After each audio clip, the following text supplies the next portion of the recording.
Bonjour, je m'appelle Richard Murphy et voici la 9e vidéo de la série sur l'importance de la transparence fiscale. Dans cette vidéo, je vais discuter des choix qui s'offrent à un gouvernement, à un trésor et à l'autorité fiscale qui les conseille lorsqu'il s'agit d'augmenter les impôts. Les assiettes fiscales les plus courantes auxquelles tout gouvernement a accès sont les revenus, l'emploi, les bénéfices des entreprises, les transactions, la richesse et d'autres cas particuliers. Dans cette vidéo, chacun de ces éléments sera abordé, même brièvement, dans le contexte de la transparence financière et de la nécessité pour tout État d'être clair sur les objectifs qu'il poursuit lorsqu'il impose chacun de ces domaines possibles, y compris les raisons pour lesquelles il pourrait ne pas vouloir taxer ces choses. L'impôt sur le revenu est dans de nombreux pays la principale source de recettes fiscales. Ils peuvent être prélevés sur les revenus d'emploi, les bénéfices d'un travail indépendant, les revenus non gagnés, y compris les pensions, les rendements d'investissement de toutes sortes, y compris les intérêts, les dividendes, les distributions de fiducie, etc. Et peut-être sur les transferts de fonds à l'étranger.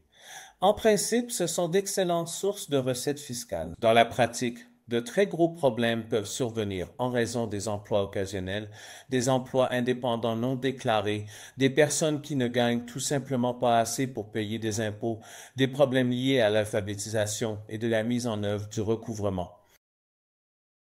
En conséquence, ces impôts ont tendance à se concentrer sur les personnes les mieux payées, celles qui travaillent pour le gouvernement et les grandes entreprises, et sur les sources de revenus facilement identifiables, comme les intérêts bancaires. Sinon, la fraude fiscale peut être trop facile. En plus de l'impôt sur le revenu, des impôts sur l'emploi peuvent également être prélevés. Il s'agit d'impôts payés par les employés ou les employeurs, ou les deux, en plus de l'impôt sur le revenu. Les problèmes liés à ces taxes surviennent lorsque la plupart des emplois dans une juridiction sont de nature occasionnelle. Par conséquent, ces taxes ont tendance à être prélevées sur les personnes ayant des salaires élevés, celles qui travaillent pour le gouvernement et les grandes entreprises. Cela peut, dans certains cas, signifier qu'il est plus facile d'intégrer ces charges fiscales dans le système d'impôt sur le revenu dans son ensemble. Ces impôts peuvent parfois être appelés cotisations de sécurité sociale. Ils peuvent également être conçus comme des impôts sur les salaires.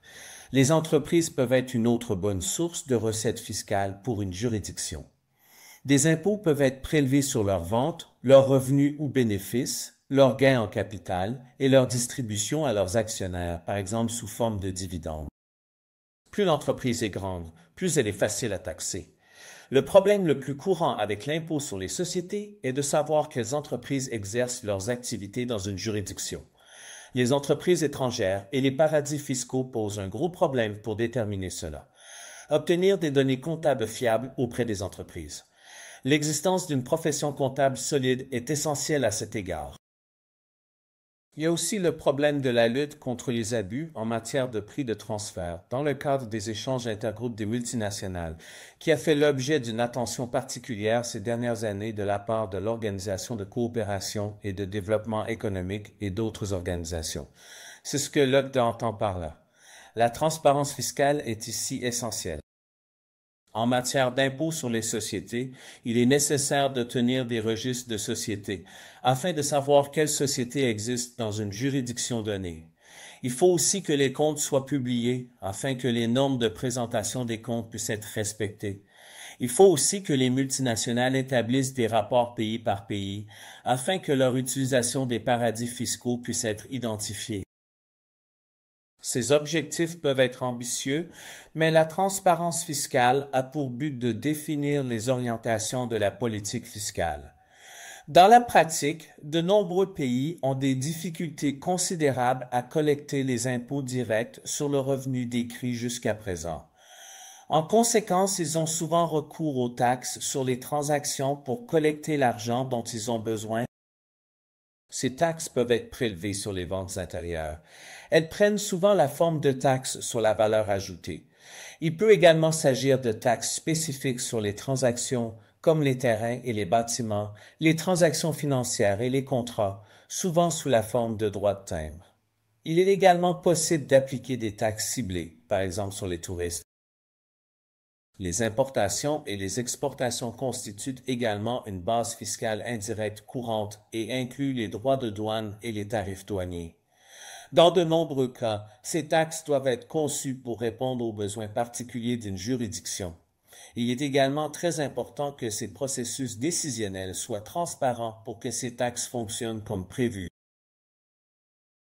Les impôts sur la fortune constituent une autre source de revenus dans certaines juridictions.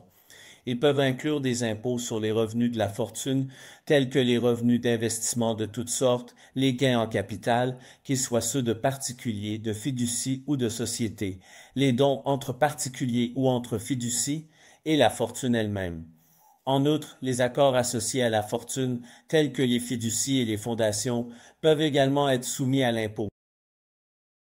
Les problèmes les plus courants liés à l'impôt sur la fortune sont les suivants. La résistance des propriétaires de fortune à l'introduction et à la mise en œuvre de ces impôts. La fuite des capitaux, le recours aux paradis fiscaux, l'identification effective de l'existence de ces bases d'imposition, l'estimation de la valeur de la fortune qui sera soumise à l'impôt. En effet, il faut percevoir l'impôt dû. Cela dit, dans le cadre d'une démarche de transparence fiscale, une juridiction devrait discuter de sa politique en matière d'imposition de la fortune, même si elle décide de ne pas les percevoir. Il existe ensuite d'autres cas particuliers en matière d'imposition.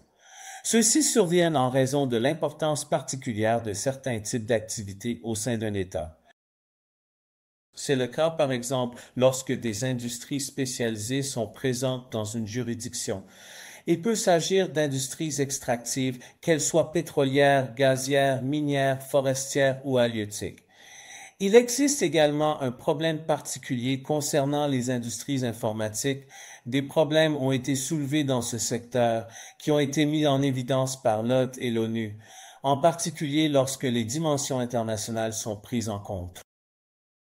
Le tourisme peut également être une occasion de lever des taxes spéciales, notamment lorsque des frais spécifiques peuvent être prélevés sur les touristes qui constituent un public plus ou moins captif, comme les taxes d'aéroport, les taxes d'atterrissage ou les taxes hôtelières. Comment une juridiction fiscale aborde-t-elle ces questions? Les questions qui se chevauchent et qui en découlent constituent un problème majeur de transparence fiscale qui exige la divulgation de la politique sur chacune de ces questions, de la position du pays en matière de coopération fiscale internationale, de la manière dont il perçoit ses obligations au regard des conventions fiscales et des raisons pour lesquelles il choisit de taxer de manière non standard, si tel est le cas. Ce qui devrait être clair à présent, c'est que, comme le montre ce module, chaque juridiction doit prendre de nombreuses décisions lorsqu'il s'agit de décider quoi taxer et sur qui. C'est pourquoi la transparence fiscale sur ces questions est si importante. C'est aussi la raison pour laquelle nous examinerons bon nombre de ces questions plus en détail plus tard dans ce cours.